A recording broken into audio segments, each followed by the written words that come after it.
pekne. Vážené dámy, vážení páni, dovolte mi, aby som v svojom príspevku vás oboznámila s takými dvoma oblastiami, a to prvou oblasťou by som chcela predstaviť, trošku nadviažem už aj na pána kolegu, alebo vlastne máme tu spoločnú tú časť. V podstate chcela by som poukázať na tú mravenčiu prácu, ktorú vykonávali autori testových úloh v tých regionálnych centrách, a vlastne na začiatku celého tohto projektu, tým sa vlastne celý ten projekt začal a vlastne mohol dospieť až k tým konečným testovaniam teste, ktorý vlastne prezentoval náš kolega na začiatku. Takže v úvode v podstate chcem vám predstaviť troch najvýznamnejších ľudí, ktorí vlastne stáli pri zrode každej jednej testovej úlohy. Bol to autor úlohy, bol to posudzovateľ a bol to garant. Ja som v projekte pracovala v úlohe posudzovateľa. Mojou úlohou bolo na začiatku projektu si získať ľudí, učiteľov z praxe, ktorí mali záujem o prácu v tomto projekte, mali záujem sa ďalej vzdelávať, naučiť sa niečo o testovaní a vytvárať testové úlohy. V prvom kole výberu som získala 3 učiteľov.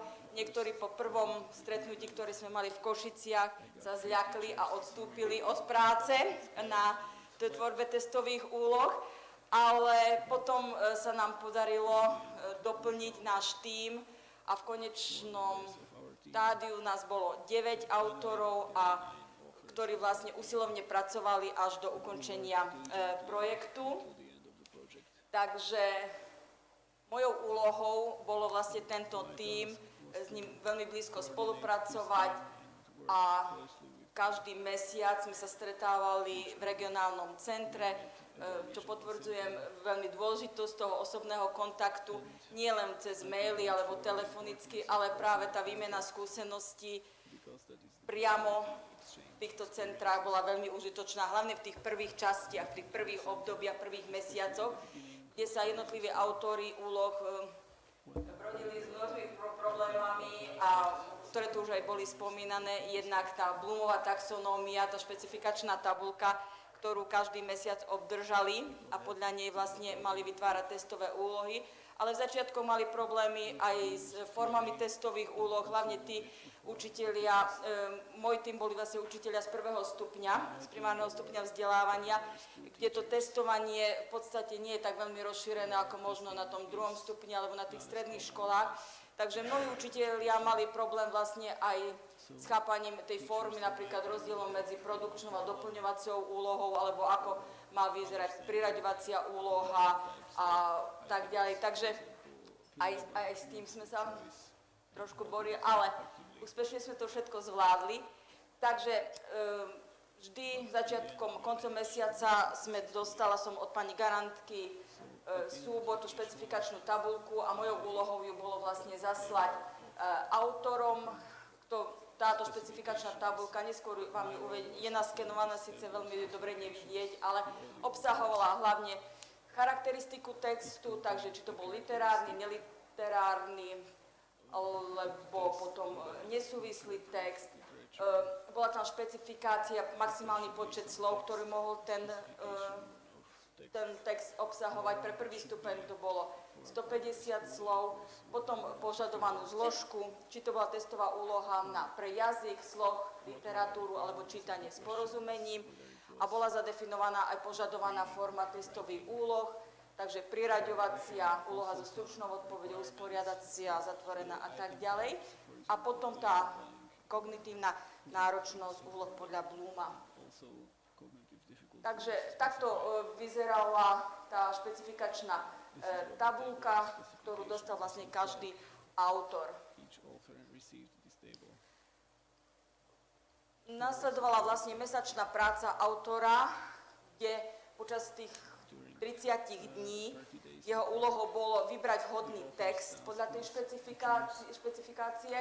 Potom tento text, ktorý si vyberali, museli zaslať na schválenie mne, posudzovateľovi. Po mojom schválení sme ho zasielali garantovi a potom až vlastne autor mohol s týmto textom pracovať.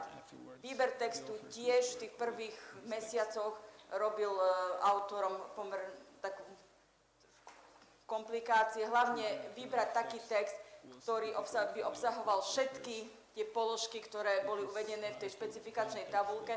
Takže niekedy sa stalo, že si vybrali text a vytvorili 8 testových položiek a potom napríklad 2 testové položky už sa z toho textu nedali, takže museli hľadať na novo text a tak ďalej, ale zvládli to všetko. Takže počas jedného mesiaca mali skonštruovať 10 testových úloh a zaslať mi vlastne vždy koncom mesiaca na posúdenie tieto testové úlohy. V prvej fáze projektu sa to robilo printovo a až v druhej fáze projektu sme to robili elektronicky cez e-systém. Takže tu je vlastne ukážka takéto textu, ktorým pracoval jeden z našich autorov. Samozrejme, ten text musel mať aj formálnu úpravu, takisto z NUCEMu sme vždy dostávali vlastne nejaké pokyny alebo metodické odporúčania, ako ten text má vyzerať, ako má mať formálnu úpravu, riadkovanie, odseky a tak ďalej. Veľmi dôležitá vec je, aj bolo požiadavka na uvedenie presného bibliografického zdroja, aby vlastne ten text bol identifikovateľný, odkiaľ je, kto je jeho autorom. Takto vyzerala tabuľka, ktorú ku každej testovej úlohe musel autor vyplniť. V podstate to je ukážka ešte z tej printovej forme, potom to robili všetko cez e-systém už elektronicky, takže museli vypísať takéto úvodné informácie k danej testovej úlohe, zadať samozrejme aj správny kľúč riešenia, pokiaľ to bola úloha s výberom správnej odpovede. Takže tu je napríklad ukážka 2 testových úloh, ktoré boli vytvorené k tomuto spoločnému obsahu. Takže prvá testová úloha s výberom jednej správnej odpovede a druhá testová úloha bola priraďovacia. Tu tiež v tých začiatkoch vždy zabúdali na tú 5. možnosť v tom druhom bloku odpovedí, takže, ale opravili. Takže po zaslaní mne, čiže koncom mesiaca posudzovateľ dostával vlastne tie testové úlohy, takže v podstate každý mesiac, dá sa povedať, som dostávala 90 testových úloh, a ktoré som mala odkontrolovať, pripomienkovať, navrhnúť nejaké zmeny a pokiaľ tá testová úloha nebola v poriadku, tak som ju vracala naspäť autorovi, autor na nej pracoval ďalej, upravil ju a vrátil mi ju opäť naspäť. Pokiaľ tá testová úloha na prvýkrát bola v poriadku, bez pripomienok, tak v podstate sme ju zasielali garantovi. Čiže v podstate ten mesiac posudzovateľ aktívne pracoval vlastne na kontrole pripomienkovania, schváľovaní tých testových úloh. Takže autor, pokiaľ mu boli testové úlohy vrátené, tak opäť ich musel vlastne preformulovať, zmeniť tie pripomienky, ktoré mu zadal posudzovateľ a potom ich vlastne opravené zasielal opäť posudzovateľovi. No a potom všetky opravené testové úlohy boli zasielané do Bratislavy pani garantke. Takže takto zhruba vyzerala tá niekoľkomesačná aktívna práca nášho tímu a vlastne asi každého tímu, ktorí ste boli zapojení do tohto projektu. A v tejto časti by som vám chcela zhrnúť, aké kompetencie získali tí učitelia, autori testových úloh pri tvorbe, pri riešení tohto projektu.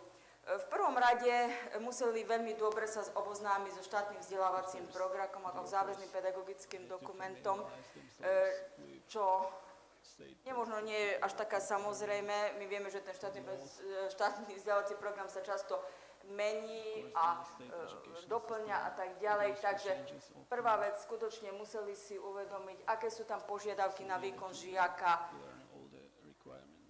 aký je tam obsah vymedzený a tak ďalej. Potom veľmi dôležitý bol výber toho vhodného textu, čiže hľadať text, ktorý by splňal všetky požiadavky, kritéria. Nebolo možné vlastne vybrať hociaký text, ktorý sa mi páči, ale skutočne, aby to bol kvalitný text, aby splňal všetky požadované parametre vhodného textu, takže tu tiež sa obohatil ich obzor alebo ich pohľad aj na túto oblasť. Využívanie rôznych fóriem, už ako som spomínal, boli tu učitelia, ktorí pracujú na 1. stupni, takže využívajú tie testy, ale väčšinou tie testy stiahujú z portálu. Málo ktorý si vlastne sám vytvára tie testy, takže prvýkrát sa mnohí vlastne stretli s tým, že prvýkrát formulovali rôzne formy testových úloh, tak najväčšie problémy boli medzi rozlišovaním tej produkčnej doplňovacej úlohy a potom, keď nastúpil e-systém, tak tam tá konštrukcia tej priraďovacej úlohy, to im robila trošku problémy. No a práca, to už bolo spomenané, nebudem sa k tomu vrácať, tú špecifikátnu tabuľku vám o chvíľu ukážem, revidovanú Bloomovú taxonómiu, v podstate takúto tabuľku dostali všetci autori a podľa nej vlastne mali vytvárať testové úlohy, mali tam vymenované aj činnostné slovesá, ktoré vlastne sa odporúčajú pre tú, ktorú úroveň. Pri tejto časti vlastne veľmi veľa diskutovali aj vzájomne, horúce linky, jednak telefonické vzájomne, lebo tí autori moji sa aj poznali, takže vymieniali si skúsenosti, diskutovali, či spadá to do tejto dimenzie, nespadá do tejto dimenzie, takže bolo to o veľmi úzkej spolupráci.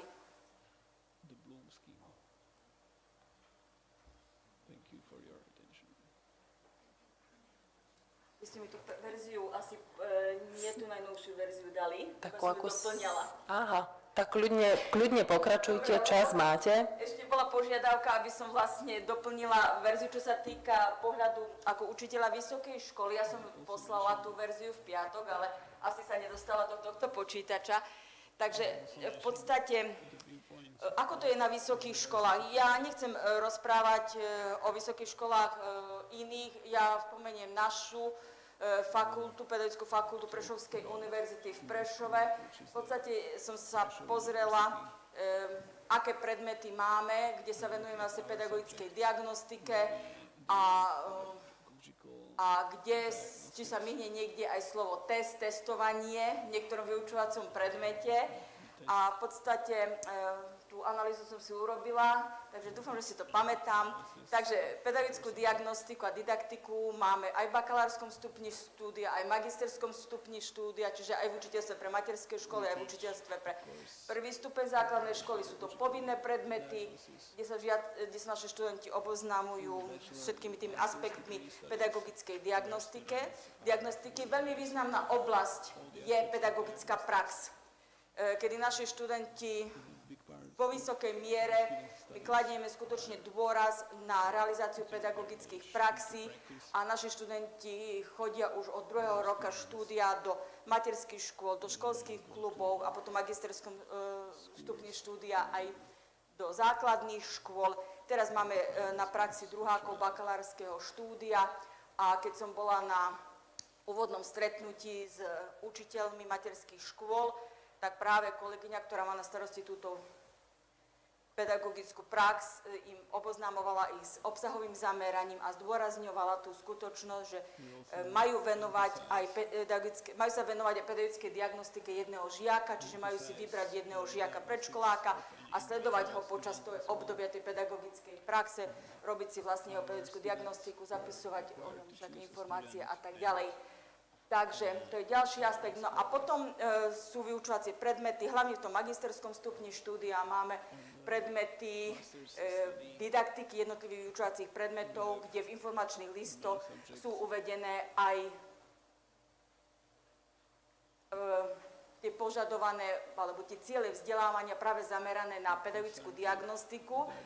A našla som to v didaktike hudobnej výchove, v didaktike matematiky, a ja učím aj prírodovedu s didaktikou, tak tiež v podstate jedným z cieľov môjho predmetu je aj naučiť v podstate, alebo pripraviť žiakov na konštrukciu jednoduchých didaktických testov. Samozrejme, to by si vyžadovalo niekedy možno aj celý semester sa tomu venovať, ale vzhľadom na to, že je to v rámci didaktiky predmetu, tak máme skrátenú len tak skutočne tie hlavné kroky pri konštrukcii didaktického testu a výstupom pre mojich študentov je, že majú vlastne aj navrhnúť jeden priebežný test z učiva prírodovedy pre 3. alebo 4. ročník základnej školy. Takže ja predpokladám, že aj na iných vysokých školách sa pedagogickej diagnostike a je možné aj tomu testovaniu venuje, nie možno v nejakej silnej miere, ale aspoň okrajovo sa spomína v jednotlivých vyučovacích predmetoch. A myslím, že by bolo veľmi vhodné, neviem, či tu je niekto kompetentný, možno poskytnúť aj tú banku testových úloh, ktorú sprístupníme pre základné a stredné školy aj vysokým školám pedagogického zamerania, lebo my sme veľmi radi napríklad prezentovali na seminároch alebo ukázali tým našim študentom, že také niečo je perfektné, že niečo také, keď pôjdu do praxe, môžu sa s tým stretnúť a môžu to vlastne využívať. Takže neviem, ak by to bolo možné, tak určite naša fakulta by veľmi rada privítala takúto možnosť, aby mohla vlastne s tou školskou bankou testových úloh pracovať aj na vysokej škole pri príprave budúcich učiteľov. No a v závere mi dovolte, aby som poďakovala v mene svojom, ale aj v mene mojich autorov, ktorí sme spolupracovali, pani Garantke a celému tímu Národnúcemu za veľmi peknú spoluprácu. Bolo to veľmi pekné obdobie, veľmi tvorivej, zaujímavé práce a myslím, že ten efekt, ešte aj keď ho možno nevidíme, tak alebo mnohí nie, ale on sa ukáže a bol vykonaný kus veľkej práce, ktorá prinesie, myslím, zvýši tú efektívnosť pedagogickej diagnostike v základných a stredných školách. Takže ďakujem veľmi pekne.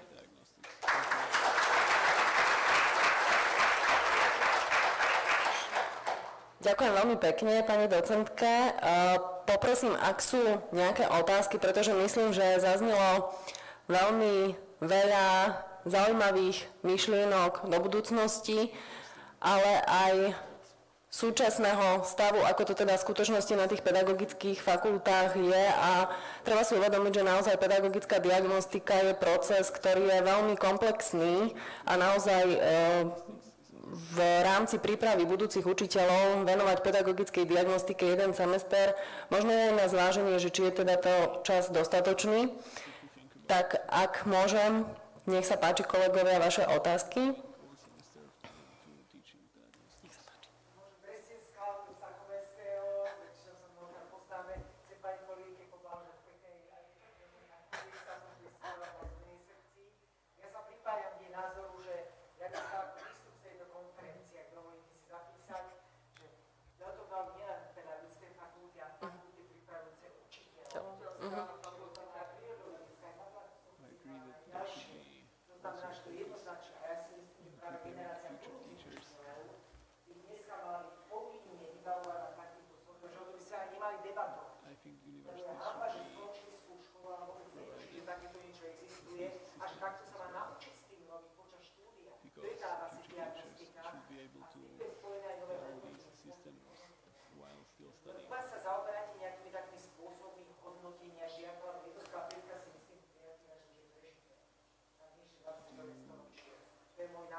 Ďakujem veľmi pekne, nech sa páči. Neviem vám toto povedať, ako to by som sa musela pýtať presne kolegov, do akej miery, alebo ktoré tie aspekty hodnotenia, ako. Takže neviem vám to za to skutočne zodpovedať. Ale poprosím vás do zápisu dať to, že povinne všetko. Poznačila som si. Myslím, že určite áno, aj ambíciou tohto projektu bolo vytvárať testy nielen rozlišovacie, ale takisto aj testy kriteriálne. Takisto našou snahou, a teda pokúsili sme sa aj o vytváranie adaptívnych testov, aby teda naozaj to bolo šité na mieru pre toho študenta a neostali sme naozaj iba pri tej úrovni tých klasifikačných stupňov, ako ste povedali, teda od tej jednotky do päťky. Čiže tá ambícia je aj teda nejaká vízia, tak veríme, že dostaneme priestor a budeme môcť realizovať tieto naše aktivity. Nech sa páči. Tie materiály krásne, ktoré ste vydali, povinne dodať na vysokej škole. Super povinná literatúra pre študentov, ja to hovorím, že fakt my učíme mnohokrát veci, ktoré sú od praxi vzdialené a nepoznajú teda aj tak všetko. Dobre, doplníme, rozošleme.